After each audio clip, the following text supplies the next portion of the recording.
Olá, meus queridos e amados, mais uma vez estamos aqui para mais um vídeo e muito obrigado pelo carinho da sua sintonia, da sua audiência aqui no nosso canal Channel Bênçãos para a Sua Vida, né? Vamos tratar de um tema aqui muito recorrente, que se fala muito no meio evangélico, no meio cristão, no meio protestante, né? Quem fará a nova reforma, né? Então a gente sabe que houve um tempo na história da igreja em que houve a reforma, né? A reforma protestante. E dessa reforma se desencadeou outras reformas, né? Outros pontos de vistas doutrinários que eram questionados e que houve mudança, né? Então a igreja protestante, a igreja histórica, ela surgiu aí dessa reforma protestante, com Martinho Lutero, com Zwinglio, né? John Hus, John Calvino e outros reformadores, porque são muitos, né? São vários, mas os mais importantes aí, né? Então, gente, em todas as instituições a gente tem visto nesses últimos tempos, né? A gente que acessa a internet, acessa o YouTube, são incontáveis as pessoas, as instituições, que existem pessoas insatisfeitas, inconformadas com as práticas da igreja atual, né? Com as doutrinas, com aquilo que se prega, com aquilo que se acredita, com aquilo que se faz na igreja atual, na igreja evangélica, né? Então nós enumeramos aqui alguns pontos em que a maioria dos cristãos não concordam e que é polêmico e que muitas pessoas fazem os questionamentos, né? Então nós vamos aqui trazer para você agora o primeiro ponto, rapidinho. Então, ministérios que passam de pai para filho ou cargos eclesiásticos que privilegia uns em detrimento de outros.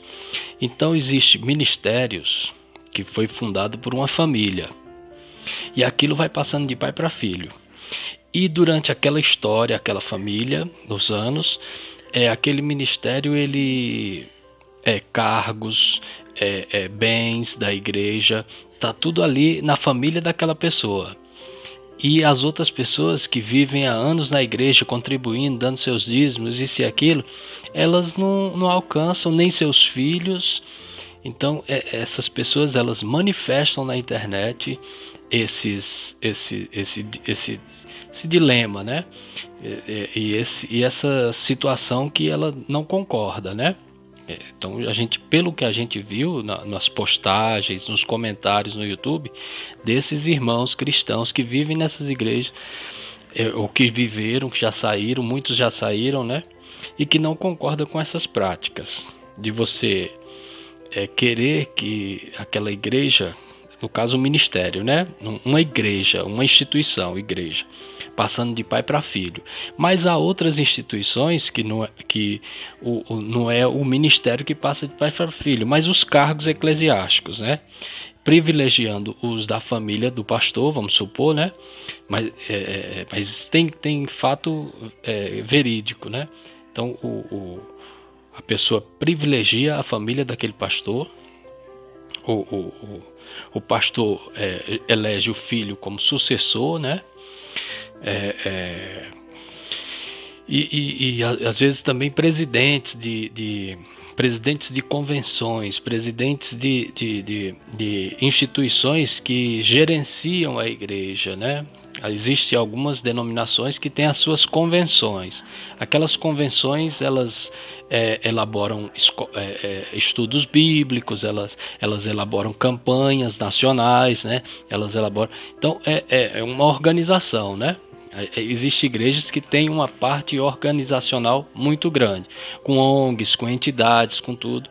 Então tem se percebido que em alguns ministérios, algumas igrejas, elas passam o cargo de pastor, quando o pastor está muito velho, aí o filho assume, né? E às vezes tem uma pessoa ali competente o tanto quanto e que não assume, que vive a vida inteira na igreja e não tem cargo ou não desfruta dessa riqueza que a igreja tem, né?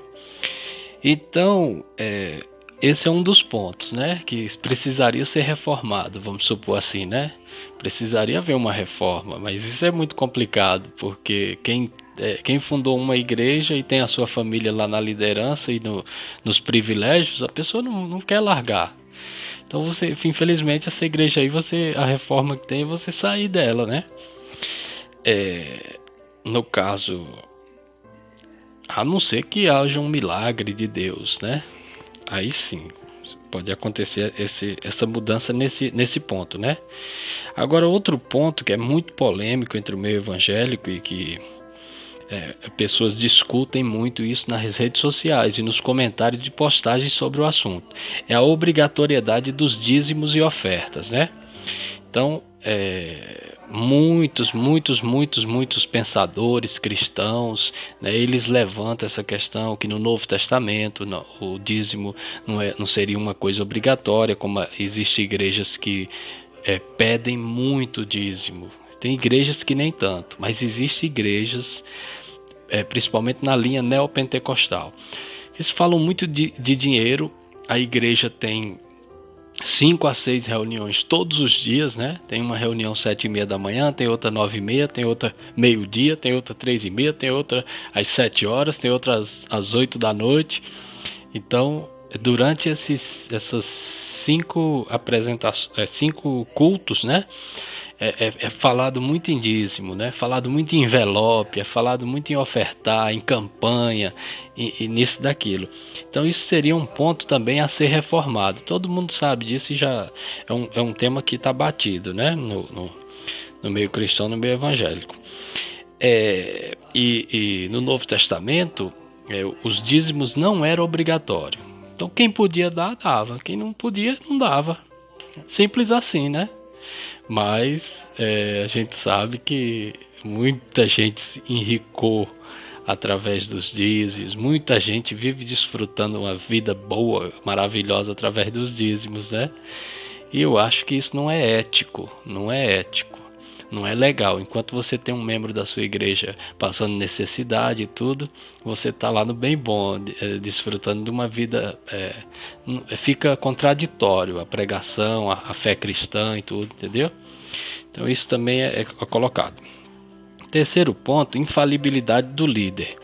Então existem certos líderes evangélicos que eles são igual o Papa, né? Na Igreja Católica existe a infalibilidade papal. O Papa falou, está falado. O Papa é infalível. O Papa é o representante de Deus na Terra. O Papa, né? Então é como uma espécie de Papa evangélico, de Papa cristão, de Papa de congregação, né?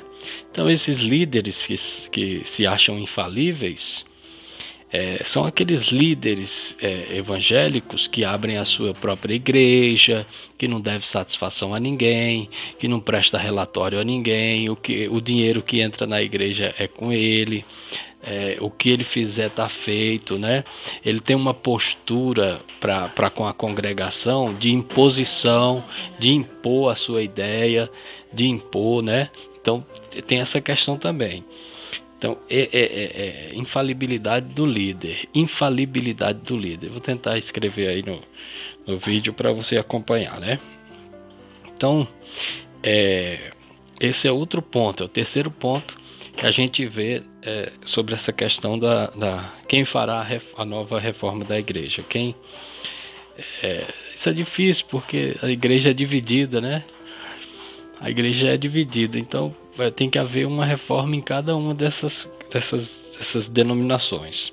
Mas outro ponto que é muito discutido na internet, que os membros não concordam e que eles precisariam de uma reforma, são aqueles profetas que não são provados, né? Então a Bíblia diz que quando o profeta se levantar no meio do povo e fizer uma profecia, é para ele ser provado, né? Ele tem que ser provado. Se a profecia é verdadeira, se a profecia se cumpriu. Mas existem igrejas evangélicas que todo dia, diariamente, nos cultos de monte, eles vão para o monte orar, vão para reuniões de casa de irmãos, né? Então lá sempre Deus está revelando alguma coisa. Eis que o Senhor te disse isso, eis que o Senhor te disse aquilo. E a igreja não tem uma pessoa para dizer assim, olha rapaz, você falou isso e isso, isso é muito sério. A Bíblia diz que o profeta tem que ser provado. Então, se você falou e não aconteceu, você é um falso profeta. Aí está no meio do povo profetizando, né? Então esse é um ponto é um ponto muito discutido aí no meio evangélico, e que as pessoas também se sentem inconformadas, insatisfeitas, né, com isso. Então, outro ponto que tem acontecido muito são líderes evangélicos que cometem pecado e não são punidos. Eita! Então há muito, principalmente nessas igrejas em que o líder é infalível, tem líderes aí envolvidos em farra, em poligamia, com amante, e esses caras não são punidos. Não são punidos por quê? Porque ele tem um poder sobre a igreja, né? Às vezes é até o fundador, às vezes é até uma pessoa que fundou aquele ministério. Então essas pessoas deitam e rolam, ganham o dinheiro da igreja, aí vai pra farra, vai pra curtição, vai pra galera, né, como se diz. Então, e nesse caso é um ponto também que é muito discutido, porque vez por outra aparece vem à tona, né, que tá escondido, tá debaixo dos panos, é um pecado, né, são os pecados, né, esses pecados, eles vêm à tona. Então o cara é pastor, aí tem um amante, o cara é pastor, tá saindo com a menina do louvor, tá ali paquerando com a irmãzinha da igreja. Meu amigo, aí quando vem à tona, e aí? Então, líderes que cometem pecado e não são punidos. Esse é outro ponto, quarto ponto, né? 1, 2, 3, 4, 5. 5 pontos aqui que eu já falei.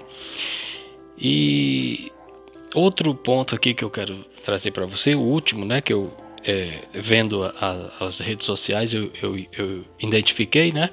São doutrinas antibíblicas, como a teologia da prosperidade, pensamentos positivos, entre outros, né? Então, essa questão também é difícil de reformar, né? Porque quem prega mais teologia da prosperidade são as igrejas neopentecostais. E outras igrejas que eram pentecostais caíram na onda. Aí começaram por causa da mídia. A igreja neopentecostal, ela detém o poder de mídia, ela tem rádio, tem TV. E as outras igrejas que são da linha pentecostal, que não tem nada a ver com teologia da prosperidade, que segue a questão do contentamento, do sofrimento, do cristão, da provação, da tribulação, do deserto, né? Então eles são tentados a aderir à teologia da prosperidade, e é comum a gente ver igrejas que eram do pensamento pentecostal, ou às vezes até tradicional, histórico, agora se vê dizendo, não, Deus prospera, com esse pensamento do neopentecostalismo, que Deus vai lhe dar um carro, que Deus vai lhe dar uma casa, que Deus vai lhe dar isso, que Deus vai lhe dar aquilo, né? Se na escritura, na Bíblia, Deus não está dizendo nada disso, né? E aquelas pessoas, pensamentos positivos, aquelas, pense positivo, orações, né? Achando que fazem as orações falando o nome das doenças, achando que falando o nome das doenças Deus vai curar, né? Então é bem nessa linha aí, né? E entre outros e outros e outros. Então, gente, quem fará a nova reforma da igreja? Será você? Olha, é muito difícil porque, como eu falei, essas igrejas são divididas, né? Subdivididas. Então, existem os pentecostais, os neopentecostais, existem as vertentes, os ramos de igrejas que saíram do pentecostalismo. Já está existindo agora as igrejas que estão saindo do neopentecostalismo. Então, está havendo o novo neopentecostal, está havendo já. E as igrejas tradicionais são aquelas igrejas da Reforma Protestante, tipo luterana, tipo batista, tipo metodista, tipo anglicana, tipo igreja presbiteriana, né? Então essas igrejas aí são mais tradicionais, são mais contidas, né? São mais igrejas que não tem esses pontos aqui já são bem discutidos entre elas, né? Agora, nas igrejas pentecostais e nas igrejas neopentecostais, esse assunto é muito polêmico. Espero que você tenha gostado desse vídeo. Eu espero que eu tenha contribuído um pouquinho para a sua edificação, né? Para o seu engrandecimento como pessoa, como cristão, e que Deus nos abençoe. Em nome do Senhor Jesus Cristo, se inscreva no nosso canal, deixe o seu like, compartilhe o vídeo e a gente se vê no próximo vídeo. Valeu!